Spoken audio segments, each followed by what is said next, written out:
Hi guys, আশা করি আপনারা সবাই ভালো আছেন। আমি আলহামদুলিল্লাহ ভালো আছি। দেখতেই পাচ্ছেন প্রচণ্ড শীত পড়েছে। এখন সকাল 7:50। ঠিক আছে, এখন মানে তাপমাত্রা দেখাচ্ছে অনলি 14 ডিগ্রি সেলসিয়াস। সকাল 7:50। সূর্য উঠে গেছে, মোটামুটি আজকে আকাশটা পরিষ্কার। তারপরও তাপমাত্রা মাত্র 14 ডিগ্রি সেলসিয়াস। গতকাল বিকেলে এবং রাত্রে ছিল 8 ডিগ্রি সেলসিয়াস। যাই হোক, আমি যে কথাটা আজকে আপনাদের সামনে বলতে চাচ্ছি, আমরা বাংলাদেশের বেশিরভাগ মানুষ মানে তেল মারার মধ্যে 1 নম্বর। ঠিক আছে, এই কথাটা কেন বলছি? এই 24শে জুলাই আন্দোলনের পরে একজন সাংবাদিক, ওনার নিজস্ব ইউটিউব চ্যানেল, সবাই ওনাকে চিনবেন যদি নাম বলি, আমি নামটা বলতে চাচ্ছি না। উনি বিভিন্ন সময় তারেক জিয়াকে নিয়ে বিভিন্ন ধরনের কথা বলেছেন।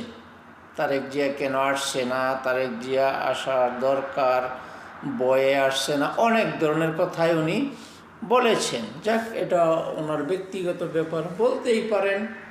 ওনার ইউটিউব চ্যানেল, উনি যা ইচ্ছে তাই বলতে পারেন। ঠিক আছে, এখন আবার কালকে দেখলাম হাসি দিয়া দাঁত বার করে একটা থাম্বনেল দিছে যে দেশ নাকি তারেক জিয়ার হাতেই নিরাপদ।